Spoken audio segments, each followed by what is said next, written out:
Hi friends, எல்லோருக்கும் வணக்கம். நடிகை ராதிகா தமிழ் சினிமாவில் கிழக்கே போகும் ரயில் அப்படிங்கிற திரைப்படத்தின் மூலம் கதாநாயகியாக அறிமுகமானாங்க. வெள்ளித்திரை, சின்னத்திரை என கலக்கவங்க இப்போது அரசியலில் ஈடுபட்டு வராங்க. தமிழ் மட்டுமல்லாது தெலுங்கு, கன்னடம், மலையாளம் என்று பல மொழிகளில் நடிச்சிருக்கிறாங்க. இவங்க தயாரிப்பாளராகவும் சாதித்து வராங்க. அண்மையில் இவங்க வீட்டில் திருமண விசேஷம் ஒன்று நடந்தது. அது எல்லாருக்குமே தெரிஞ்ச விஷயம்தான். அதாவது நடிகை வரலட்சுமி நிக்கோல் திருமணம் கொண்டாட்டம் நடந்தது.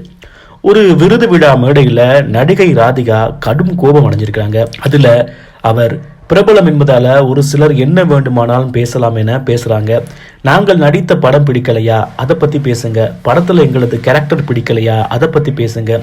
காரணம் நீங்கள் பணம் செலவழித்து எங்களுடைய படத்தை பார்க்குறீங்க, அதற்காக பேசலாம்.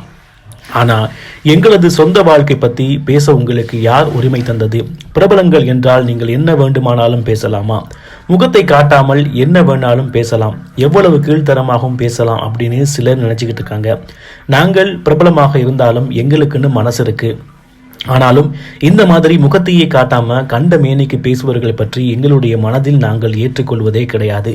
வாய்க்கு வந்ததை பேசுவர்கள் போல நாங்கள் சும்மா இல்லை, எங்களுக்கு 1000 வேலைகள் இருக்குது அப்படின்னு காட்டமாக நடிகை ராதிகா பேசியிருக்காங்க. இதை பற்றி உங்களுடைய கருத்து என்ன அப்படிங்கிறத மறக்காமல் கீழே கமெண்ட்டில் சொல்லுங்கள். நம்ம சேனலை சப்ஸ்கிரைப் பண்ணுங்கள்.